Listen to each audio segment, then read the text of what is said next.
nous avons à peu près 1200 staff dans les États insulaires en développement. Sur les 58, nous couvrons tous les petits États insulaires en développement, sauf les États insulaires en développement français et américains.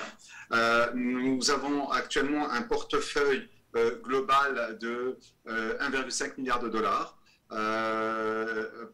Partant sur le portefeuille sur le climat, sur les océans, sur la transformation numérique et l'accès à la finance innovante. Quel est le cas spécial des petits États insulaires en développement? Premièrement, ils sont très fortement endettés, y compris les pays à haut revenu, notamment ceux des Caraïbes. Le deuxième élément qui est important, ils sont fortement vulnérables au changement climatique dû à leur latitude et à leur topographie. En moyenne, les petits États insulaires en développement ont 26,2% de leur territoire terrestre qui est à peine 5 mètres ou moins du niveau de la mer. Par exemple, dans le cas des Maldives et de Kiribati et Tuvalu, 90% de leur territoire terrestre est en dessous de 5 mètres du niveau de la mer. En moyenne, 30% des petits États insulaires, de la population des petits États insulaires en développement vit dans des zones qui sont à peine à 5 mètres au-dessus du niveau de la mer. Donc c'est vraiment une véritable caractéristique de ces pays-là. Une forte dépendance sur l'économie des océans, donc l'économie bleue, dont les ressources sont fortement surexploitées. Il y a un autre élément qui est très important aussi, c'est l'isolation de ces territoires et de leur population, une difficulté d'accéder à des marchés internationaux et des marchés qui sont extrêmement petits. Et par ailleurs, 35% de ces pays-là sont très fortement vulnérables à des chocs extérieurs, des chocs économiques externes et des chocs financiers par rapport à d'autres pays en voie de développement.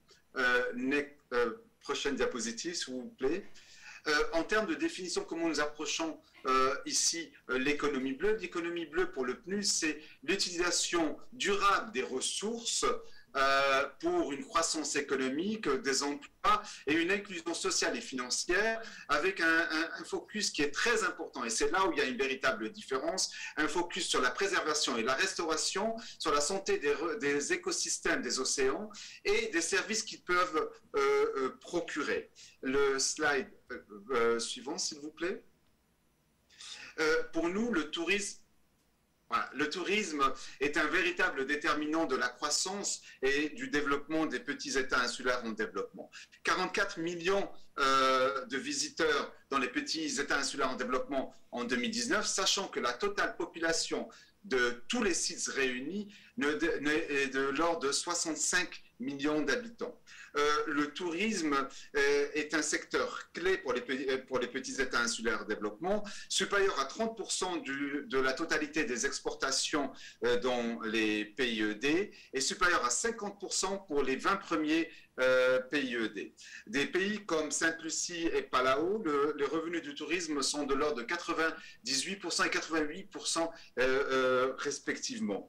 Et en termes de bien-être, 27%, ça représente 27% des emplois dans les Caraïbes, 24% dans la région ACE, qui est la région Atlantique, Océan Indien et mer de Chine, et finalement 20% pour les PIED du Pacifique.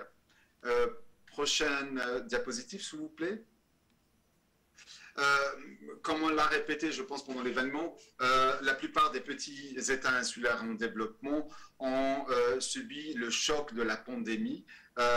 Donc, l'arrivée des touristes a baissé de 77% en 2020, de 64% en 2021 si on compare aux chiffres de 2019. Dans le Pacifique, la baisse qui a été reportée est de l'ordre de 82% de touristes en termes d'arrivée en 2021. Et dans certains petits États insulaires en développement, il n'y a pas eu du tourisme du tout, ce qui a impacté fortement le PIB et également l'espace fiscal de ces pays-là afin d'avoir des investissements en termes des investissements publics et d'investissements de croissance. Prochain slide, s'il vous plaît. le retour au business as usual n'est pas possible pour les petits États insulaires en développement, d'où l'importance de réfléchir comment réimaginer le tourisme dans les petits États insulaires en développement, prenant en compte la possibilité de chocs externes en dehors de pandémie ou actuellement la guerre que nous avons en Ukraine qui a un impact véritable en termes de croissance dans tous les petits pays insulaires en développement. Le tourisme dans les petits États insulaires en développement est très fortement dépendant de la santé des écosystèmes marins. La majeure partie du tourisme dans les petits États insulaires en développement est un tourisme lié aux océans, aux mers. Donc le corail attire près de 350 millions de personnes par an dans le monde et la valeur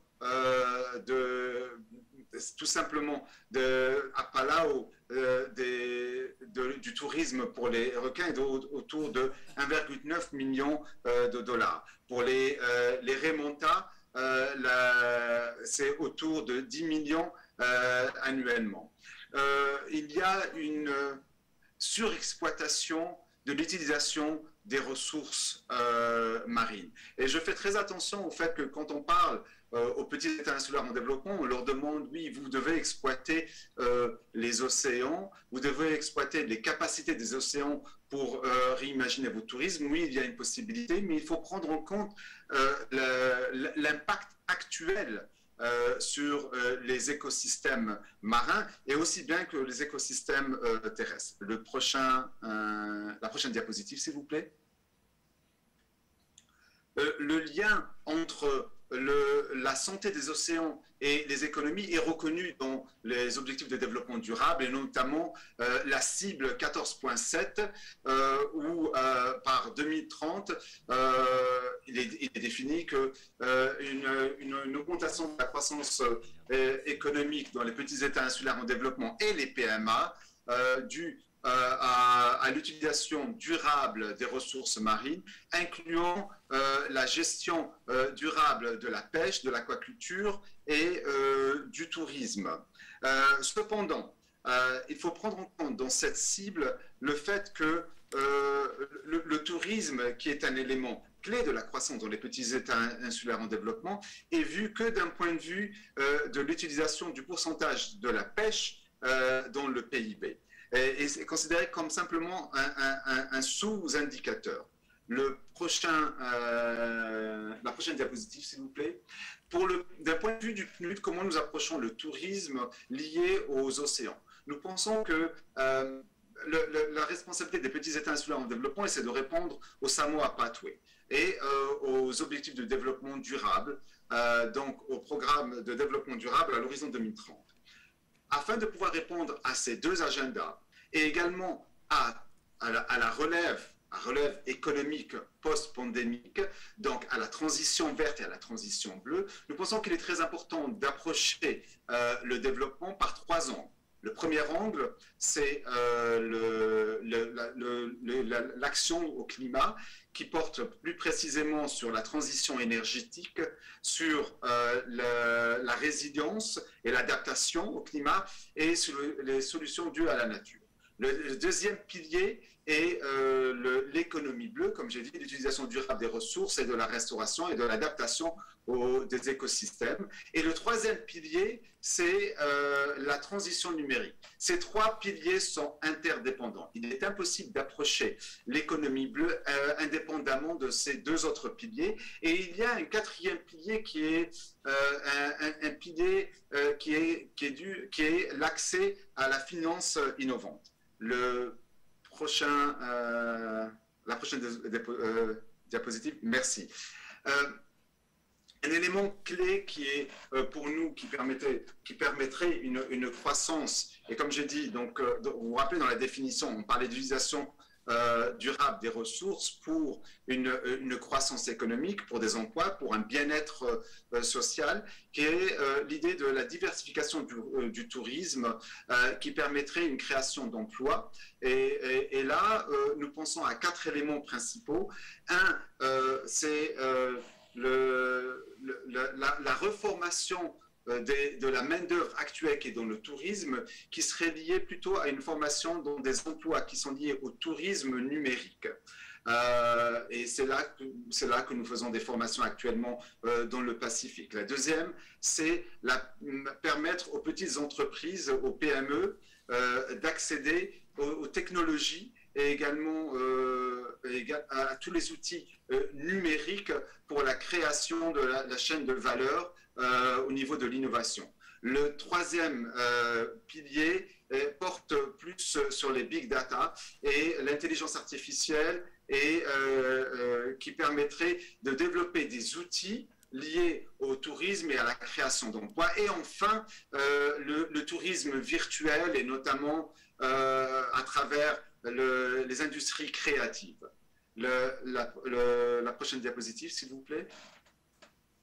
Et c'est là où c'est lié complètement à ce que nous appelons l'économie orange, où les petits États insulaires en développement ont une riche et diverse culture qui permettrait l'utilisation de l'économie orange comme étant un moteur d'approche d'un nouveau tourisme qui ne détruirait pas la biodiversité marine, qui commencerait par d'abord une visite du tourisme en étant sur place à partir de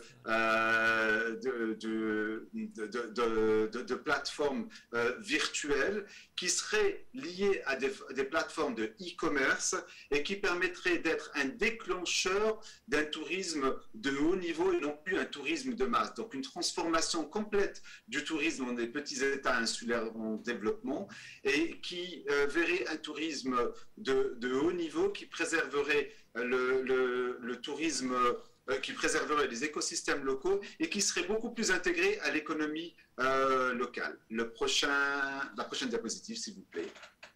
Et tout cela ne peut se faire sans l'accès à de la finance innovante. Et c'est ce que nous faisons actuellement dans un certain nombre de pays, où on a une diversification du tourisme à travers un certain nombre de produits, en dehors des produits qui sont du soleil, de la mer et du sable, et qui sont liés plutôt à l'archéologie maritime, à la plongée sous-marine, dans le tourisme, mais aussi nous avons un certain nombre d'exemples que nous avons développés, notamment dans le Pacifique et dans les Caraïbes, notamment pour accès à un certain nombre d'outils financiers innovants qui permettraient à ces pays-là qui ont un espace fiscal très réduit d'accéder à des financements qui leur permettraient de réinvestir dans la diversification économique et notamment dans une nouvelle forme de tourisme liée au bien-être social, mais liée au développement et à la protection de la biodiversité marine. Et la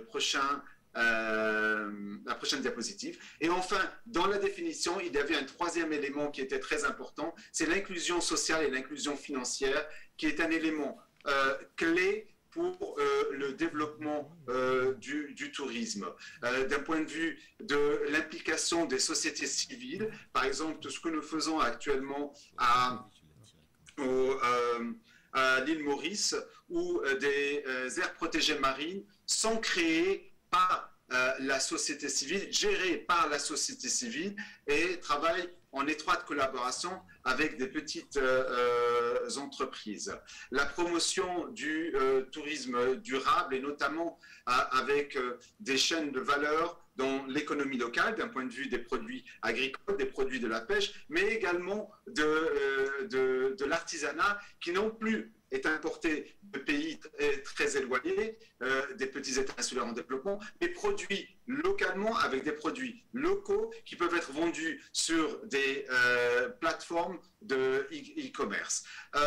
Toute notre approche porte également sur l'intégration du genre et le rôle primordial qu'ont les femmes dans le développement du tourisme et également des jeunes. Notamment, les jeunes sont l'élément clé de l'utilisation de la transformation numérique. La prochaine diapositive, s'il vous plaît.